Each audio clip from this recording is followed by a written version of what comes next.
السلام علیکم دوستو، آج ہم ایک ایسے موضوع پر بات کرنے جا رہے ہیں جس پر انسان کی پوری آخرت کا انحصار ہے: شرک۔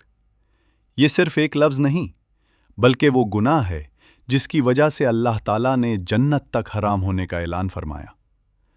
انسان دنیا کی ہر غلطی سے بچ سکتا ہے، ہر گناہ سے توبہ کر سکتا ہے، مگر اگر عقیدہ بگڑ جائے تو سب کچھ برباد ہو جاتا ہے۔ آج ہم سمجھیں گے کہ شرک کیا ہے، کیوں یہ سب سے بڑا ظلم ہے، قرآن اور حدیث میں اس کی سزا کیا بیان ہوئی ہے، اور ایک مسلمان کی زندگی میں خالص توحید کی کتنی اہمیت ہے۔ یہ پیغام آپ کے دل کو جھنجھوڑ دے گا اور آپ کو دوبارہ یہ سوچنے پر مجبور کرے گا کہ ہمارا رشتہ اللہ کے ساتھ کتنا پاک، کتنا خالص اور کتنا مضبوط ہونا چاہیے۔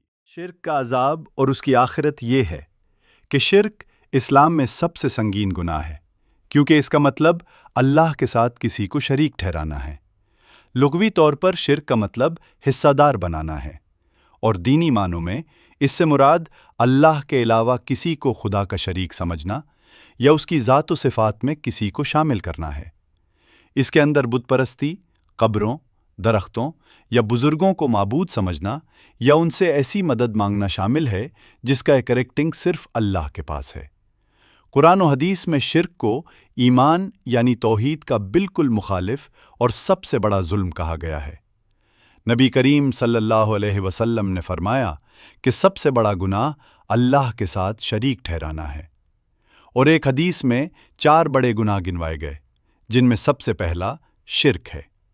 سورہ النساء 4:48 لغت میں اللہ فرماتا ہے کہ وہ شرک کو معاف نہیں کرے گا، اور 4:116 میں بھی یہی بات دہراتا ہے۔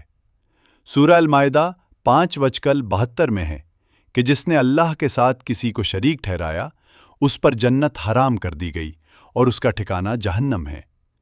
سورہ توبہ 9:17 کے مطابق مشرکوں کے اعمال ضائع ہو جاتے ہیں اور وہ ہمیشہ جہنم میں رہیں گے۔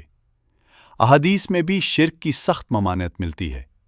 ابن مسعود رضی اللہ عنہ کی روایت کے مطابق نبی صلی اللہ علیہ وسلم نے اسے سب سے بڑا گناہ قرار دیا۔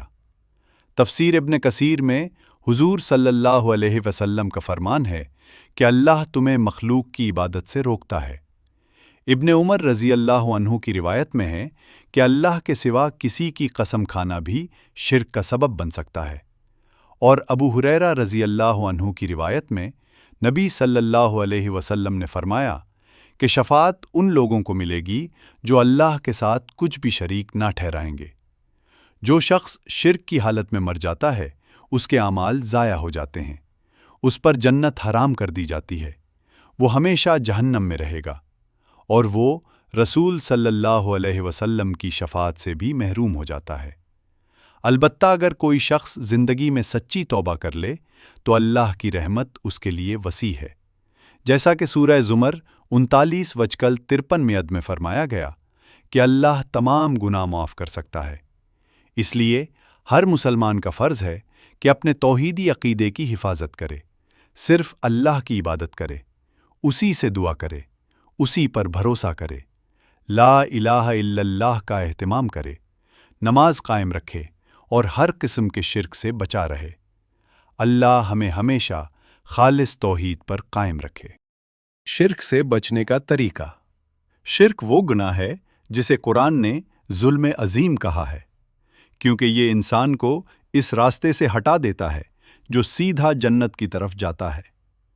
اسلام کا سب سے پہلا حکم توحید ہے، اور شیطان کی سب سے پہلی کوشش یہی ہوتی ہے کہ انسان کو اللہ کے علاوہ کسی اور کے سامنے جھکنے، امید لگانے یا مدد مانگنے پر مجبور کرے۔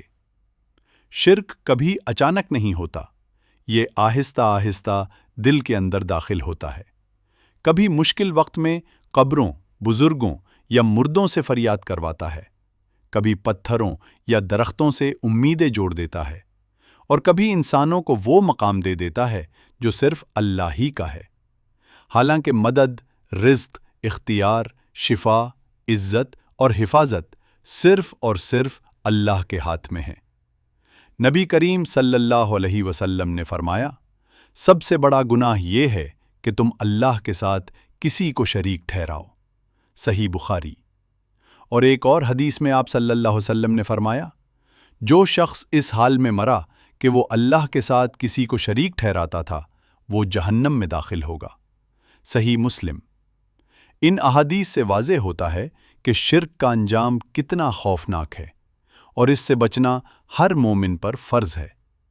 شرک سے بچنے کا اصل طریقہ یہی ہے کہ انسان ہر دعا، ہر امید، ہر فریاد اور ہر خوف میں صرف اللہ کی طرف متوجہ ہو۔ اپنے دل میں یہ یقین بٹھائے کہ لا الہ الا اللہ صرف لفظ نہیں بلکہ زندگی کا مکمل راستہ ہے۔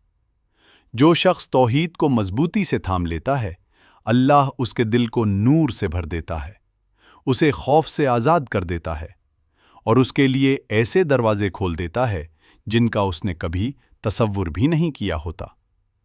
اللہ ہمیں خالص توحید پر قائم رکھے، ہمارے دلوں کو ہر قسم کے شرک سے پاک کرے، اور ہمیں ایمان کے ساتھ دنیا سے رخصت فرمائے۔ آمین۔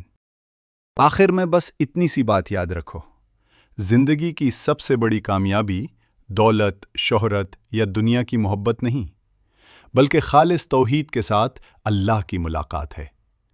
جو انسان دنیا میں اللہ کو ایک مان کر جیتا ہے، وہ قبر میں بھی پرسکون ہوتا ہے، قیامت کے دن بھی محفوظ رہتا ہے، اور اللہ کی رحمت اس کے لیے جنت کے دروازے کھول دیتی ہے۔